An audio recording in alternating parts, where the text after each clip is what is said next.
Hello, dear friends. As promised, we are starting our live stream. I will not be streaming alone today, however.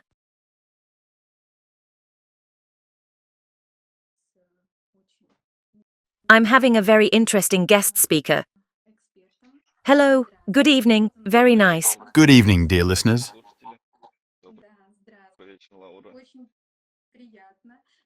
I'll reveal a secret to our viewers and listeners. Today we will be streaming together with Igor, who is here for the first time. It will be exciting for us to share information with you. The subject of our today's discussion is relationships. Relationships between people who love each other, want to build or have already built a family, but started to have problems. Today, we will look into this topic from two different perspectives. From the perspective of psychology and the perspective of energy exchange in relationships. But before we start and move on to the questions that our viewers have already sent us, I would like to ask you, Igor, to introduce yourself, briefly if possible. Yes, sure. Good evening, everyone. My name is Igor Lazarev. For about 10 years, I have been studying in depth the topic of energy psychology. Since childhood, I have observed how many people discover unusual abilities within themselves. Some see prophetic dreams, some can feel other people's energy. I became very interested in these topics, and this is how I met a teacher, Vyacheslav Bronikov. One of his biggest achievements was that during the Soviet times he was giving lectures to special service officers. Later in Russia, he worked with a group of Spartak football players, and also his method was tested in Artek Children's Camp in Crimea. On the basis of this methodology, I created my own school Druid, where I teach ancient knowledge in a modern interpretation that takes into account new scientific achievements and new approaches of modern psychology. That's it in a nutshell. Thank you very much. I'm sure you have a great deal of information that you could share with us. However, today we will narrow down our discussion to the topic of relationships specifically. Our viewers and our Instagram readers have already posted some questions for our live stream, so let's us start with the first one. The most popular question is certainly very topical. I guess that this is exactly the question that each person should ask before starting a relationship. It goes like this. What does it mean to build a harmonious relationship? How to begin? Please share your thoughts, and I will comment as a psychologist. Perhaps we have different points of view, so we will discuss them. Well, the answer lies in the question itself. Harmonious relationships are possible when energy exchange in the relationships is harmonious. Let's look at it from the point of view of energy exchange. A person, as many of you have heard, has an aura, a certain energy field. Back in the 20th century, science provided enough indirect evidence to suggest that human energy field really exists. There are also ancient sources in Indian and Chinese knowledge systems. Here are some ancient images that I have found.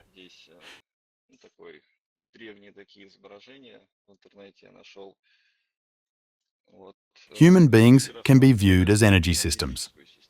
Accordingly, when two people, a man and a woman, start building a relationship, they also start forming energy connections. We are talking about love relationships here. A human body has three main energy centers.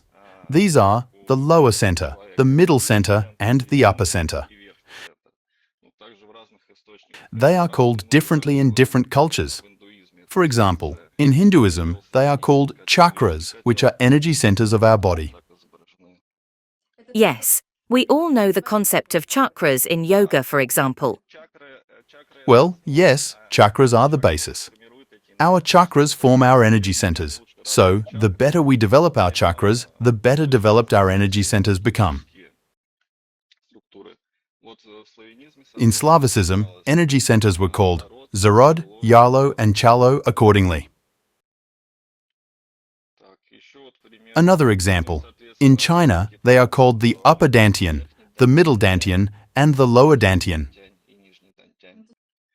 So, people of different cultures eventually developed similar concepts. Yes, this is a bit like a story of blind men and an elephant.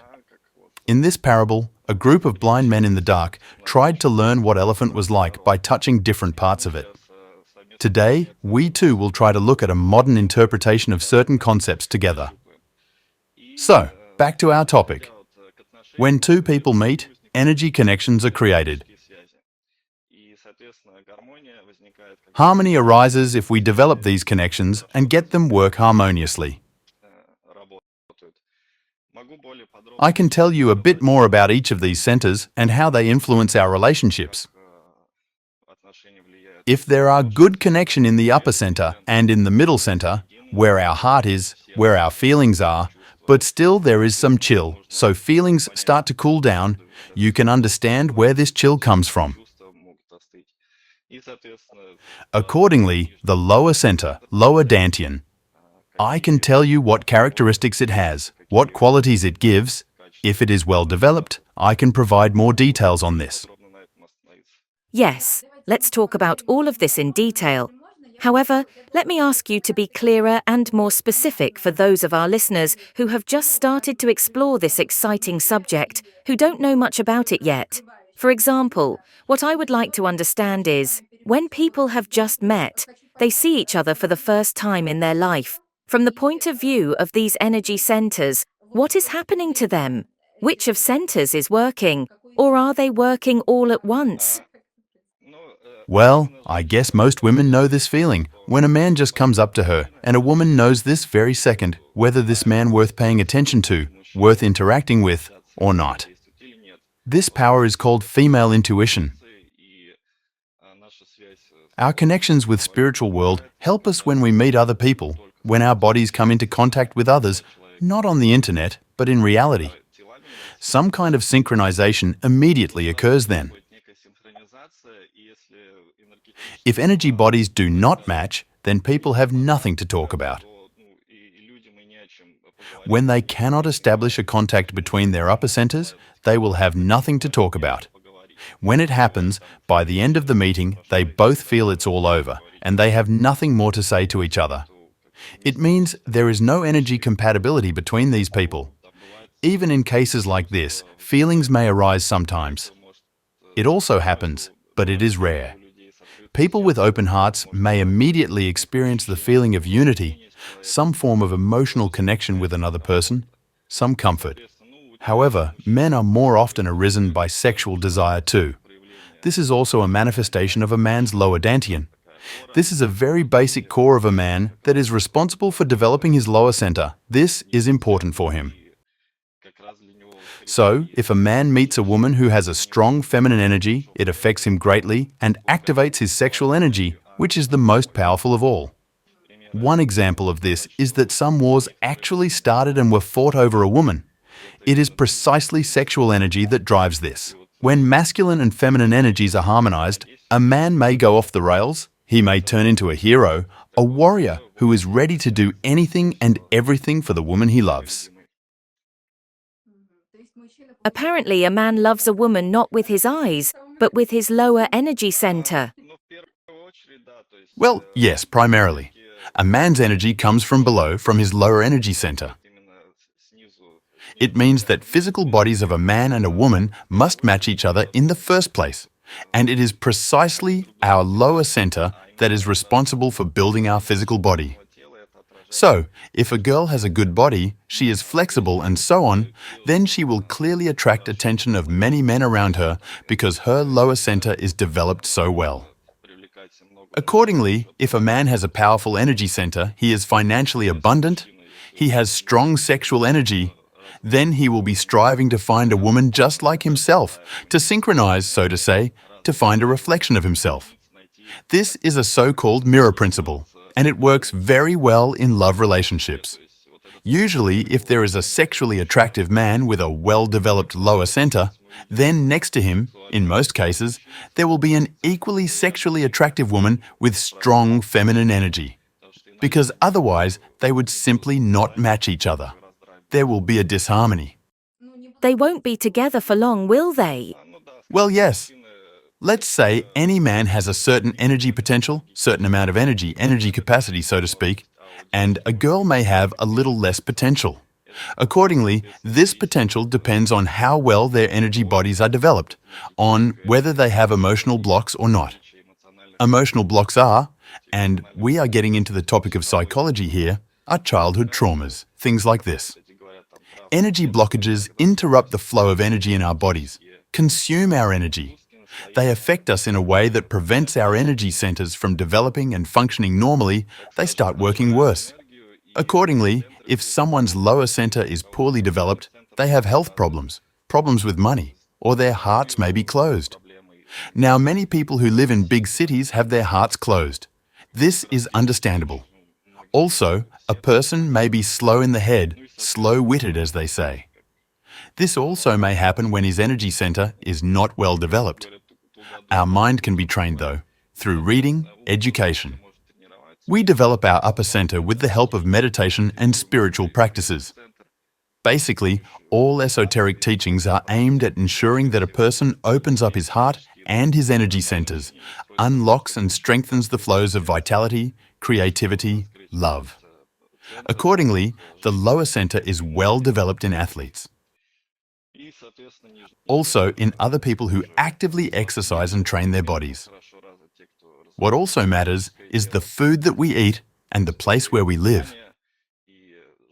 So, by working on the psychological problems, by changing the way you think, you can develop your energy centers. Energy, in its turn, will affect and change the material world, the physical reality that exists around the person. How many energy centers are there in total? There are three main centers: upper, middle, and lower. So the upper center is, roughly speaking, our mind, isn't it? Yes, yes. This is our mind, our social interactions. Accordingly, the lower center is our physical body. This is how we eat, sleep. This is our home. This is also, as they call it, groundedness. Those people who have their head in the clouds are not grounded. It means their lower center is poorly developed. It can be developed with the help of different practices related to our Mother Earth. This includes good nutrition, eating good live food, fresh fruits, walking in nature, traveling, and communicating with your family, relatives, parents, your loved ones. So, all this can be developed too, the lower center. Okay, so to put it simply, harmonious relationships imply that partners should have their energy centers aligned and balanced. That is, the energies at these three energy centers must be harmonized with each other. Yes. And if a person knows about these energy flows, he will be able to feel them and to correct them. When we perform diagnostics, we also analyze these flows and connections between people. We can give recommendations on how to strengthen these connections. I had a client once, he wanted to win a girl. They actually even had some kind of a relationship, but he felt that something was not right. She was quite cold and distant.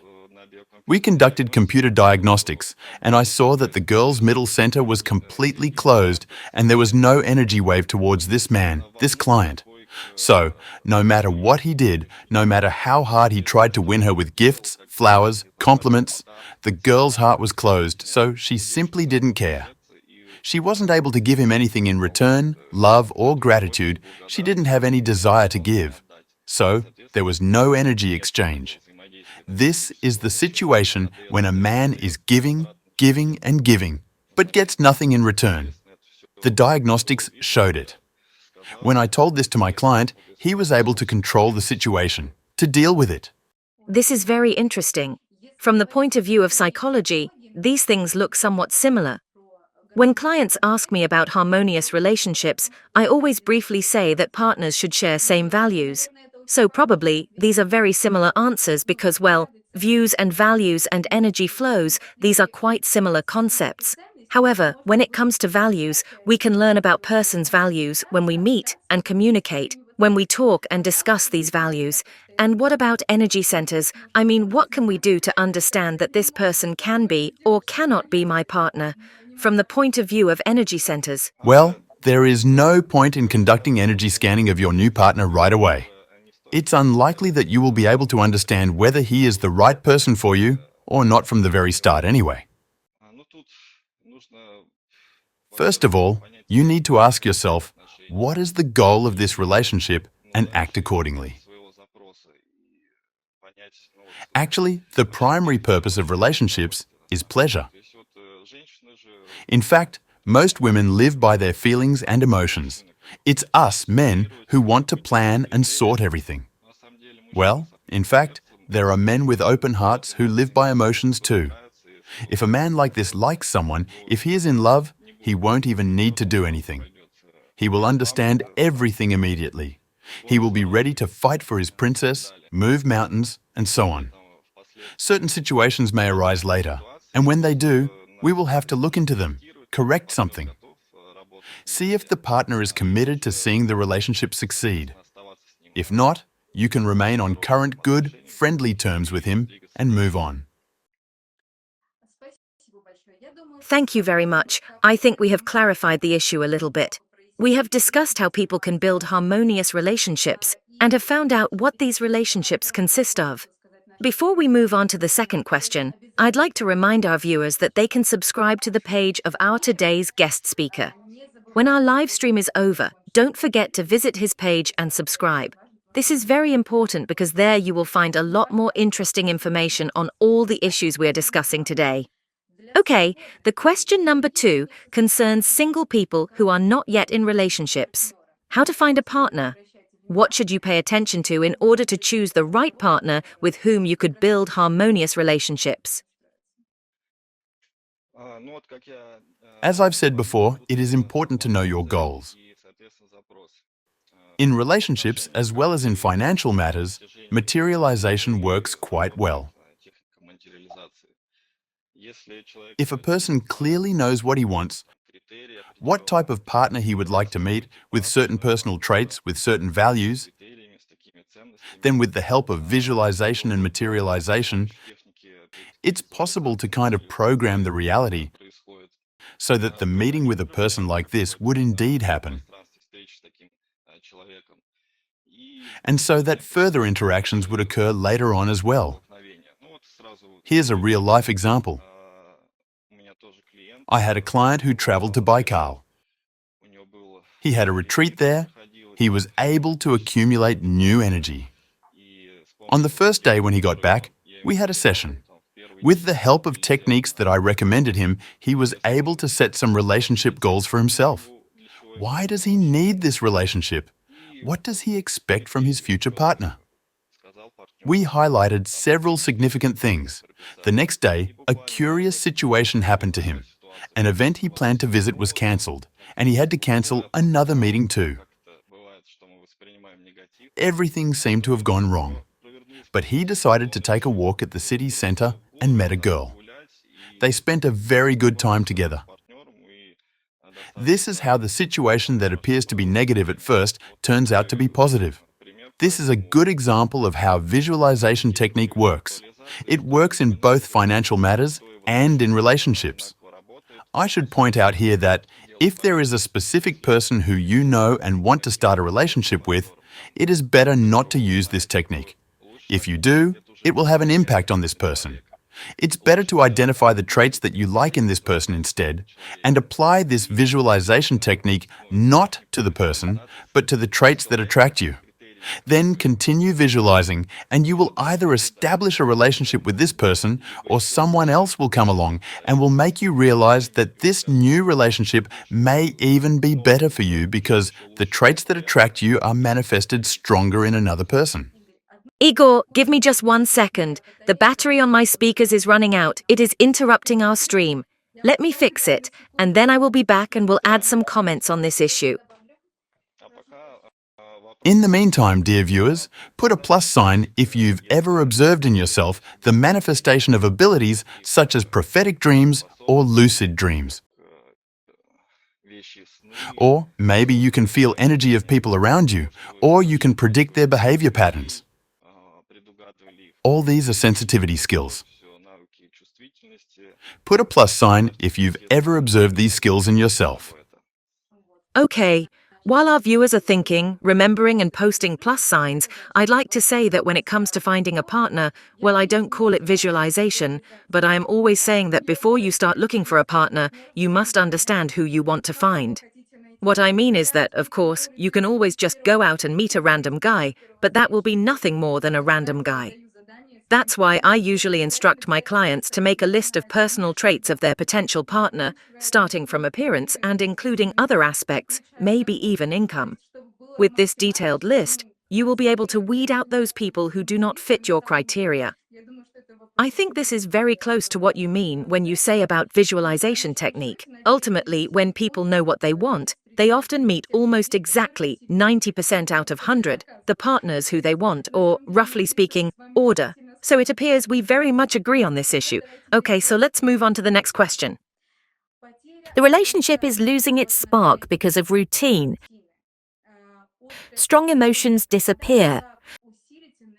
How to bring in some energy in the relationship? What would you suggest? Actually, we have already discussed some ideas. Well, let me show you one installation in Moscow City.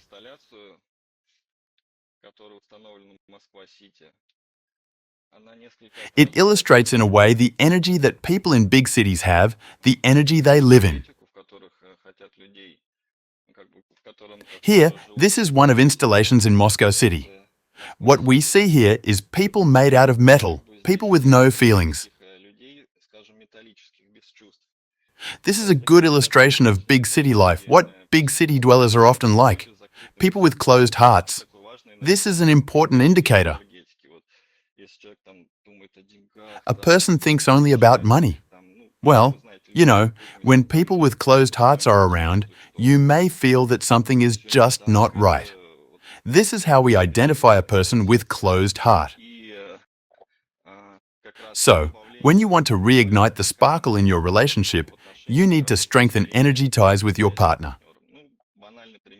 Here is a trivial example. Couples talk about their past. Oh, remember how it was when we just met. They start to plunge into the past, to tune into the energy they had back then.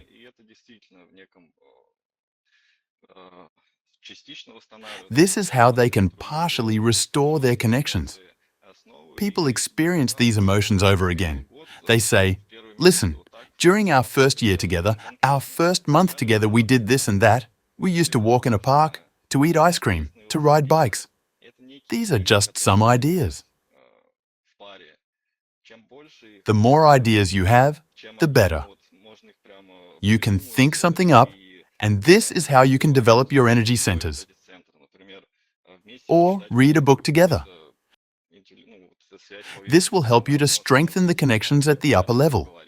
You and your partner will have something to talk about. You can discuss the book. You can discuss the author. Go to the exhibition. If you want to add some thrill into your relationship, you need to bring back romance. There are many romantic books. You can get ideas for your couple there. Or, as I've said, remember the past, the beginning of your relationship. What did you do back then? In Moscow, there is a specialized service that organizes romantic dates. You don't even have to come up with romantic ideas yourself. They will organize everything for you. One of my friends celebrates his wedding every 3 years. This is a way of keeping the sparkle alive in your relationship, strengthening connections at the level of your middle centers. Use it, why not? In fact, I also have a friend who celebrates her wedding. With her husband, they celebrate it every year on their wedding day. By the way, to sum it up, as a psychologist, I would give very similar recommendations. The advice I would give to long-term married couples is, remember why you decided to get together, to stay together, why all this happened in the first place. Remember that time, get back to it, return that atmosphere once again. The next question echoes the previous one in a way. It's a kind of question that two partners in a relationship could ask. The first partner says that he no longer feels the spark. The other says that his partner is being cold, their connections have weakened. In fact, this is how it works in most cases. It's not that both partners grow cold towards each other at the same time. Usually, one of partners starts getting cold, and another partner feels that the closeness in the relationship is gone. What can a person do when he no longer feels intense emotions towards his partner?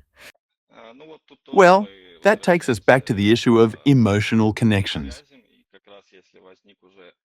If a couple gets to a point where they no longer have feelings towards each other, it means their connections at the level of heart centers have weakened dramatically.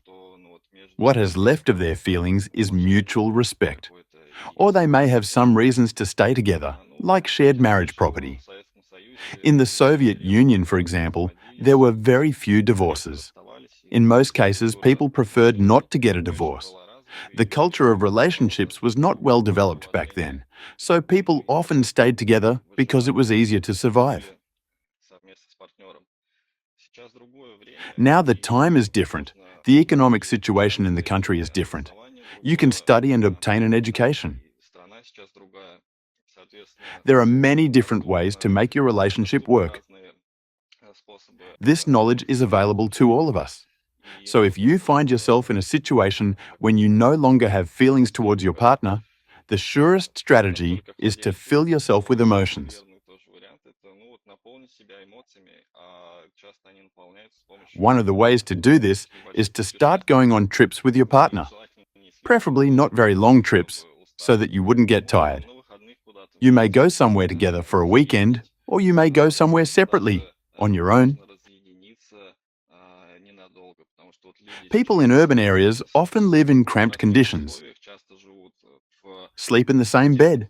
When it happens, the energy bodies of two people kind of merge. You start getting used to your partner. Sometimes it's enough to just go away for a week. A man can go on a business trip. A woman can go and visit her mother or something. When a relationship becomes too fused, unhealthily fused, it's like two souls in one body. But when you get separated for a while, you will start to realize your own value again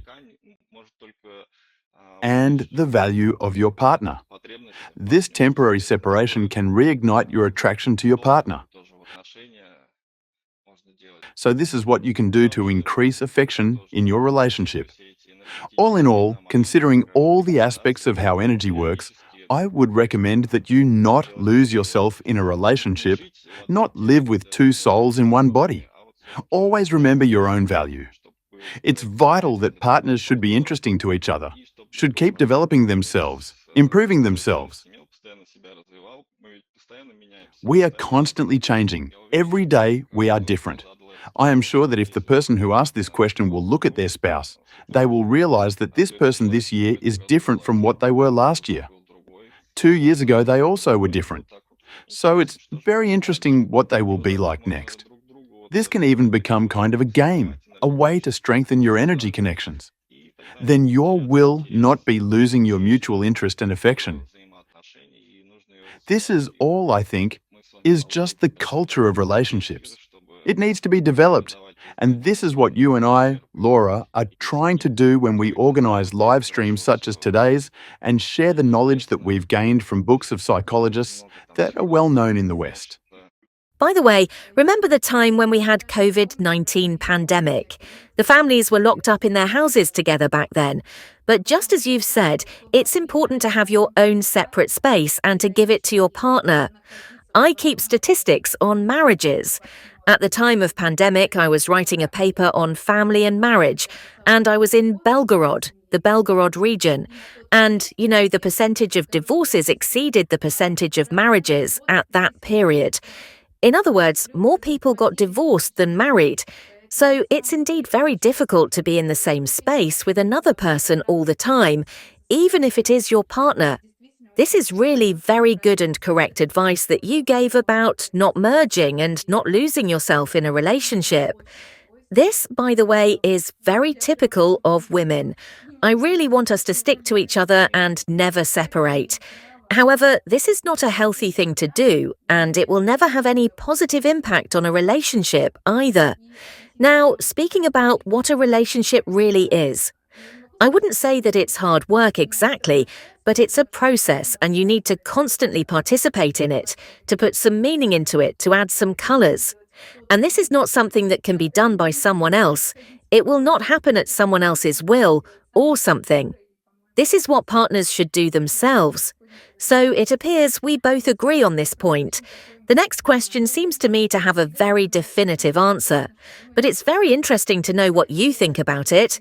If a person finds out that his partner is an abuser, how to behave in this relationship, what to do, and how to understand that this person is indeed an abuser. I wanted to show you a sculpture, but I can't find it right now. This is a sculpture of a man and a woman working on each other, carving each other's bodies, and thus creating a beautiful sculpture of a couple. It kind of illustrates your words that relationship is a process and it requires constant work. So, turning to the subject of abusers and abuse. The most important characteristic of an abuser is that he doesn't want to work on the relationship. He's the one who's always right. You are always wrong. And he is always right. He is always a genius. This is the most important characteristic. You give your energy from your heart. I want to make our relationship work. Let's talk. Let's sit down and talk. For a man, extreme form of abuse is physical violence, when he hits or even beats his partner. Women, accordingly, may steal money from man's accounts, for example. On the part of women, abuse is mainly financial or psychological.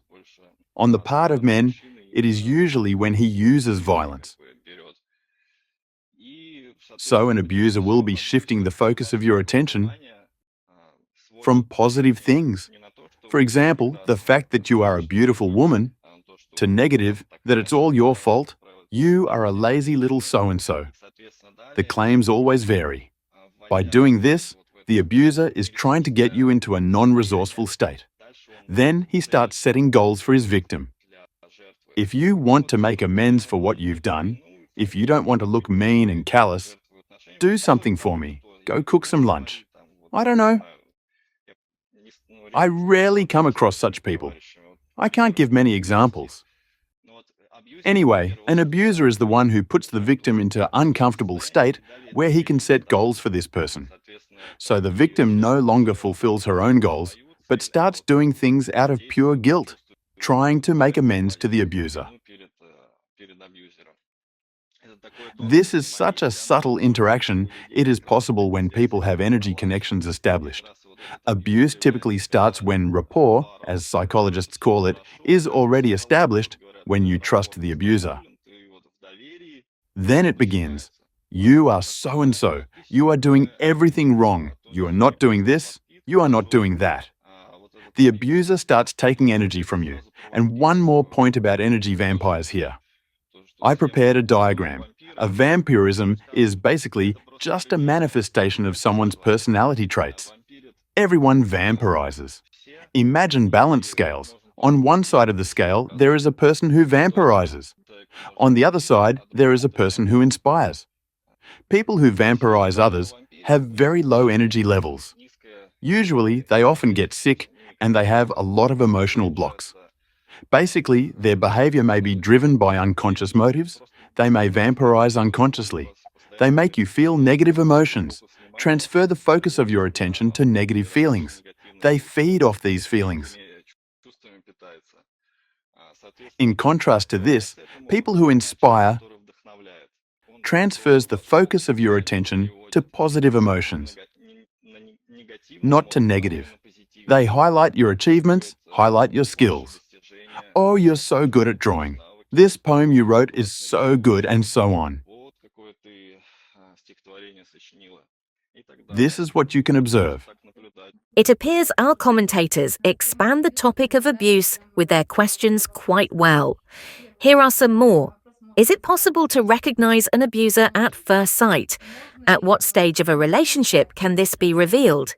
Is it possible to look at a person, talk to him for some minutes and understand that this is an abuser?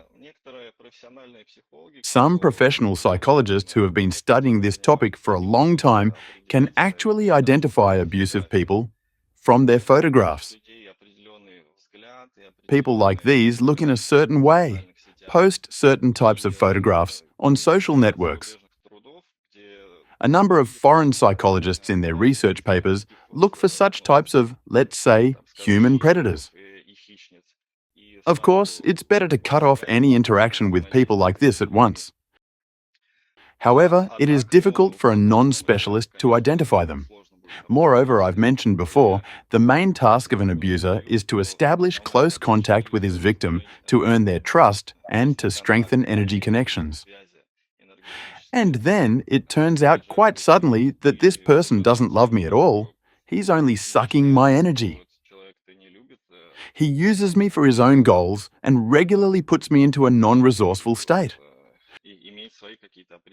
Women cannot understand this, so they turn to psychologists and their female friends. He appeared to be a normal person and then suddenly starts doing some weird things and forces me to move towards some goals that don't align with my values at all.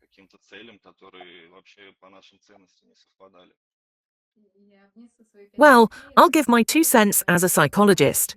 As a rule, at the beginning of relationships, abusers often demonstrate far more intense emotions and behaviors than non-abusers. They practically turn your life into a movie. It will be something so enchanting that you may think he is the one you've dreamed about your whole life. That's why girls open up to abusers very, very quickly. By the way, the relationship between an abusive woman and a man is more or less the same story. A woman earns the trust of a man not slowly and gradually, as it happens in healthy relationships between adults, but makes the man to open up quickly. Then she starts manifesting her controlling and abusive behavior. So, of course, to recognize an abuser at first sight is indeed very difficult for a person who does not deal with this type of people professionally. However, when your first few dates are too exciting and too exhilarating, when he keeps on saying, "You are the one I have dreamed of all my life, I want you always to be with me. Let's get married the day after tomorrow." This is where you need to be very, very careful. Don't fall for it. It is likely that abuse is hiding behind this particular story. Meanwhile, Igor, we have a small conflict in our comments here. I'll tell you now. When a girl asked us whether it is possible to recognize an abuser at first sight or not, she was told by another viewer that in order to do so, she will have to live together with this person for at least a year without getting married. To which she replied that if you live with every potential husband for a year, you will lose a lot of time. That's why I also have a question that has always appeared controversial to me.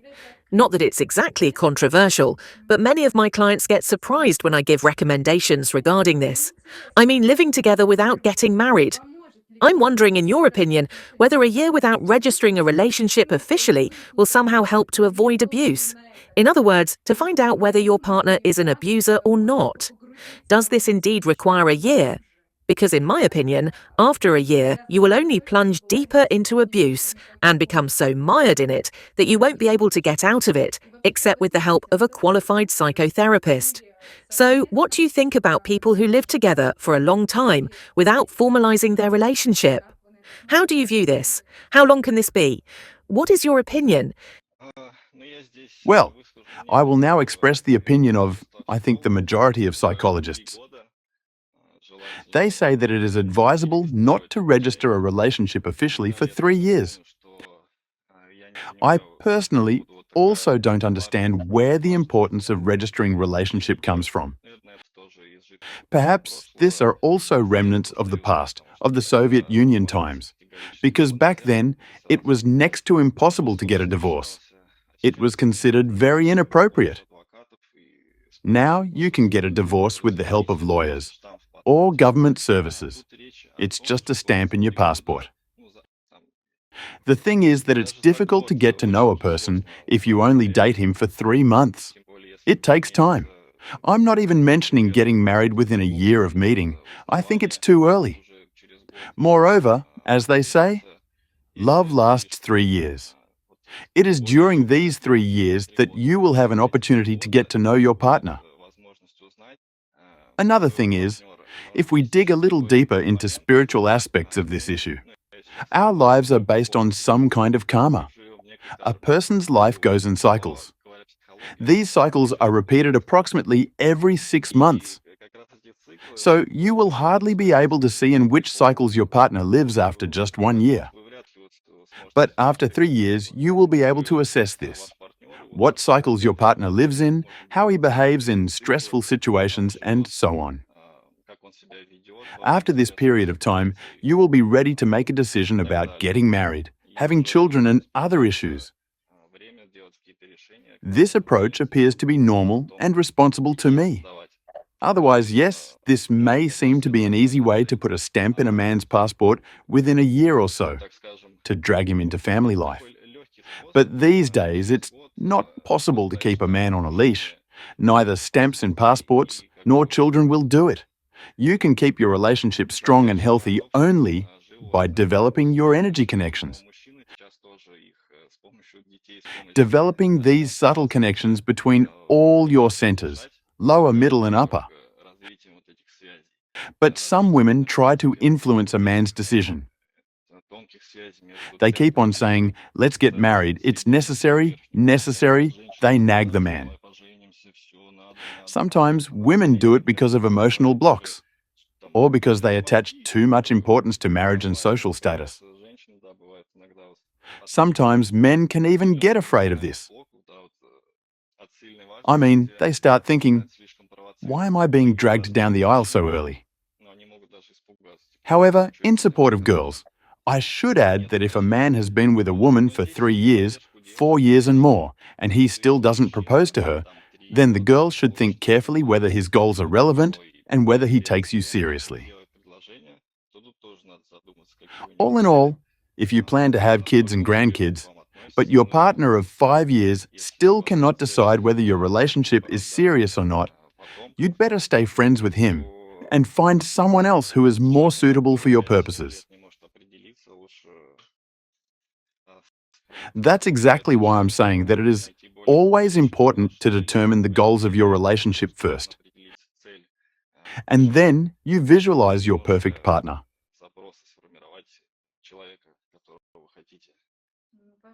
Perhaps I can't agree with you on this point.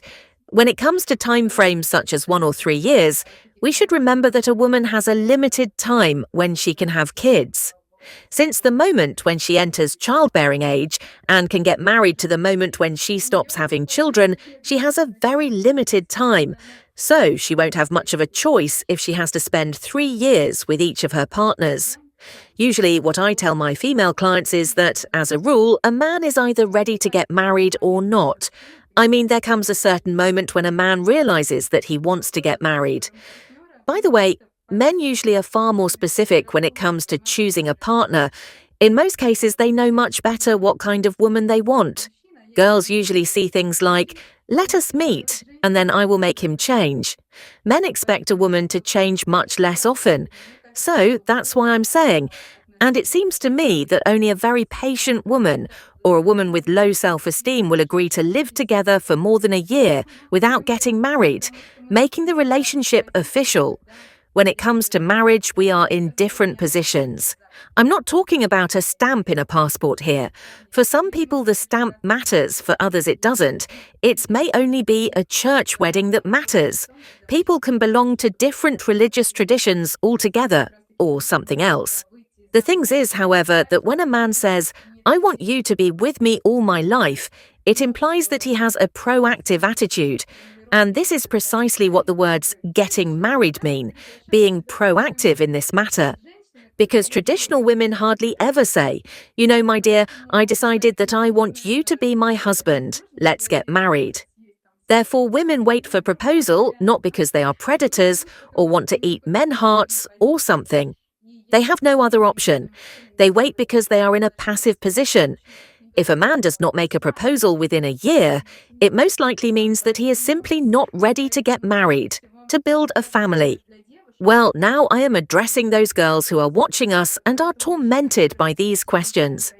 Quite on the contrary, a man who is ready for a committed relationship, ready to start a family, and who sees that you are exactly the girl he has been looking for, he will most likely try to make sure that he is the one who will be next to you.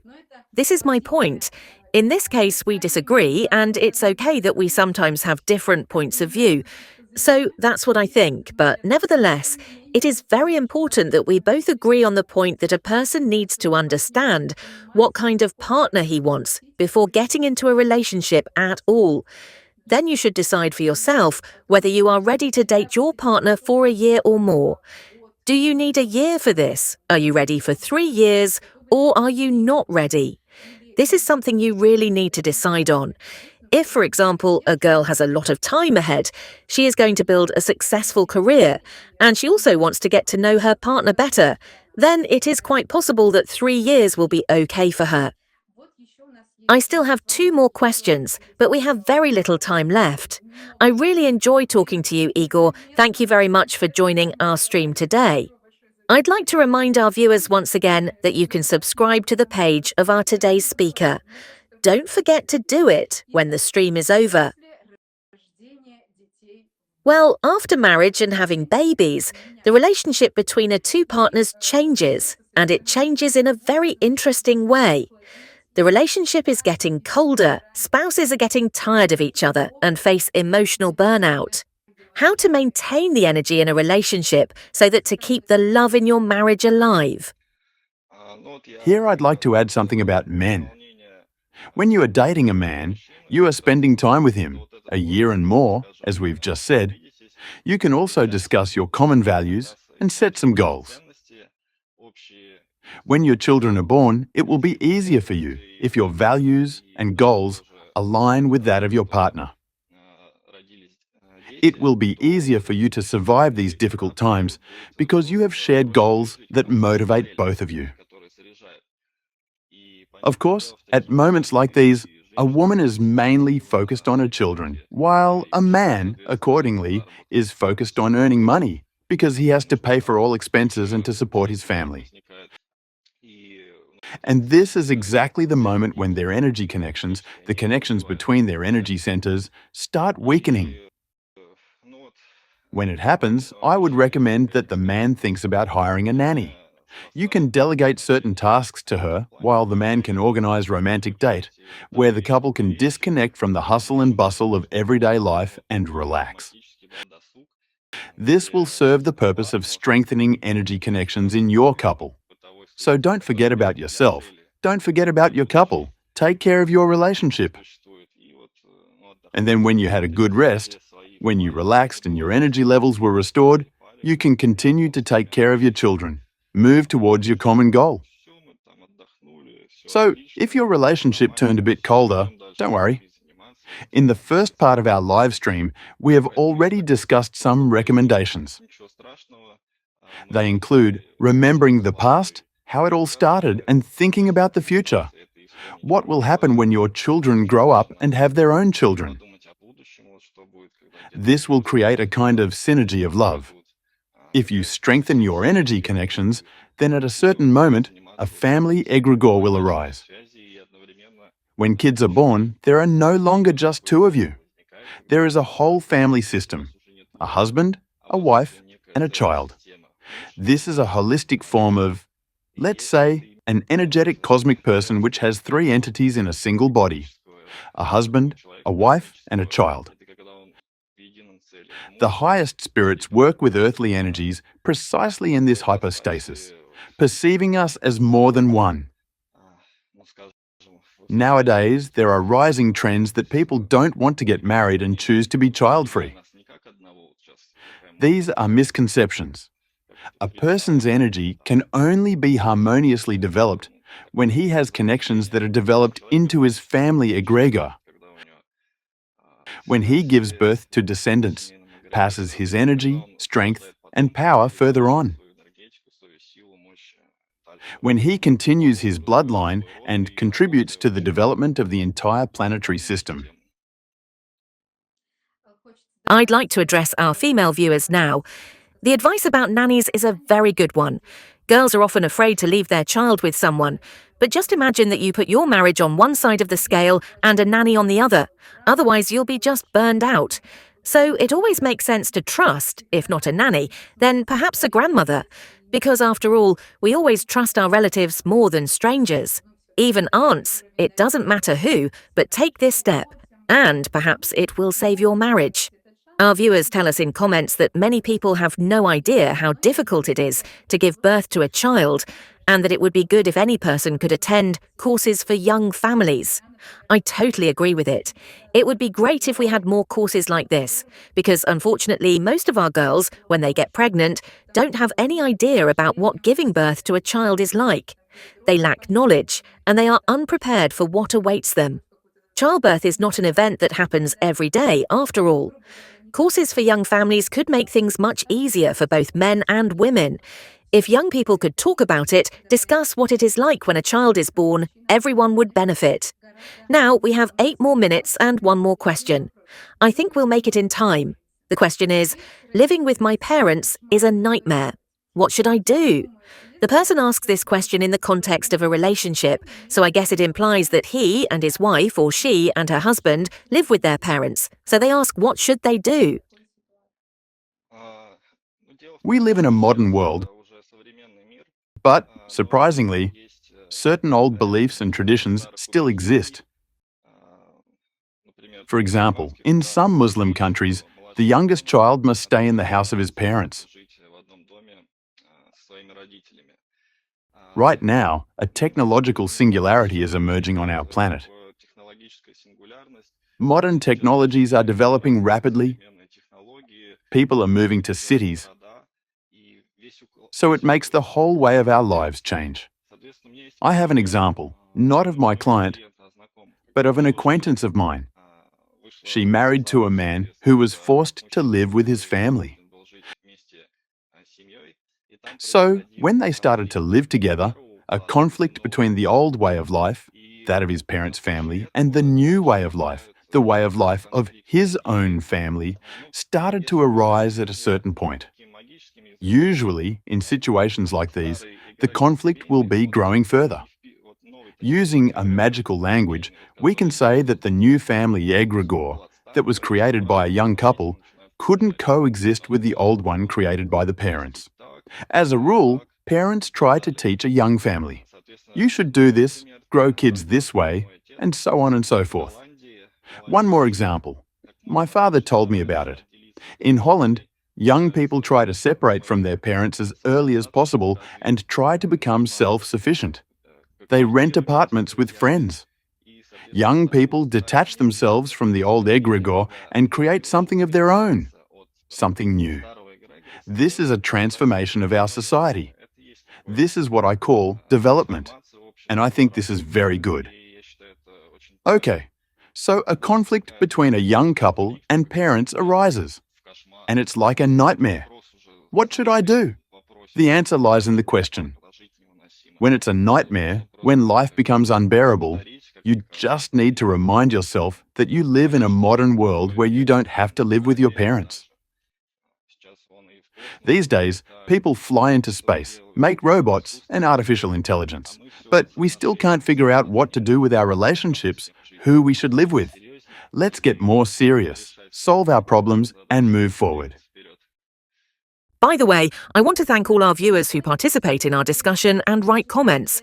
Thanks to all of you, you are making our live stream more interesting. You are being very active. Thank you for that. But returning to the topic, our commentators say that before starting your own family, you need to build a family nest because it's impossible to live with parents. Well, yes, maybe. This is basically what you've said too. The only thing I can add from my own experience, I belong to a mixed ethnicity family, so I know a lot of examples where girls go to live with their husbands' families, live with their mothers-in-law, and live quite well, because that's the custom. So that's exactly what we mean when we say about the old ways of life. It means that when a girl gets married, she should be successful not only as a wife, but also as a daughter-in-law. This is how it's been for generations. However, these girls are ready for this, and that's why they are comfortable in this role, because they are prepared. However, if a man and a woman are not ready for these roles, they really should set boundaries between themselves and their parents from the very start. Ideally, these boundaries should mean that you have your own place to live. Because if you stay at your mother-in-law's place and say, you know, dear, with all due respect, I will put my pots here and glasses there. Of course, things are not going to work out. What is more, an even more complex conflict will likely arise between parents, children, and their families. So, take care of your family and live separately from your parents. This is an advice both me and Igor would like to give you. Some people are saying that this is not an easy thing to do. Well, it seems to me that separating from your parents is actually the easiest thing to do. You can either rent an apartment or you can buy your own home. But this is the easiest way. However, when you need to build a relationship, then you will have to constantly work on yourself. Okay, we've run out of questions, and I want to thank you from the bottom of my heart. Thank you. Igor, thank you very much. I really enjoyed our live stream. I hope we will have more live streams in the future. I would also like to once again say thank you very much to all our viewers for being with us, and let me remind you that you can subscribe to the page of our today's speaker. Just be sure to look at the information there because it is incredibly interesting. Igor, thank you very much. Thank you. Thanks to all our viewers. See you. Goodbye. Have a nice day, dear friends.